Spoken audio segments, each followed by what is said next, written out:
Од утре, околу 20.000 ученици од регионот ќе ги исклучат компјутерите, означувајќи го крајот на најнеобичната училишна година досега. Со исклучок на учениците од прво до трето оделение, сите останети практично во училниците не стапнаа. Целото знаење меѓусебна комуникација има преку интернет. Многу досадно. Оти онлайн настави никој неќе да посвети внимание на учење. Па беше. Оти? Оти не знам, лошо се предава. Не е тоа. Освен за учениците, необична, но и напорна. Оваа учебна година беше и за наставниците. Имавме пред нас една многу необична учебна година, нели, и за нас професорите и за учениците. Ова беше еден наш предизвик. Се соочувавме се една нова ситуација. Секако е многу необична година, но за разлика од минатата година кога бевме затекнати, оваа година е доста поорганизирана.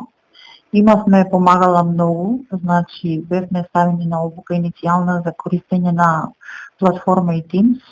Со оглед на начинот на кој се одвиваше образовниот процес, дали учениците го добија потребното знаење? Го добија потребното знаење со оглед на тоа дека нели наставните програми беа модифицирани, беа скратени и беше земено во предвид и нели доцниот почеток на оваа учебна година. Оваа класична настава што ја имавме и по време траењето на часовите од 45 минути, сега 10 минути, додека се вклучиме 30 минути ефективна работа, мислам дека да.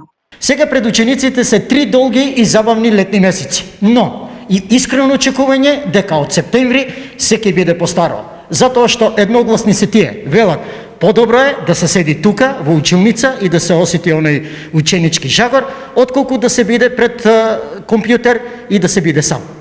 Па искрено да, барем у школа кога си повеќе сакаш се присуствуваш на часовите се активираш. До овој момент најавите за физичка настава од септември се оптимистични и сите подготовки одат во таа насока. На образованието се покажа дека му е потребна непосредност и дека барем засега физичката настава се уште е незаменлива од многу аспекти.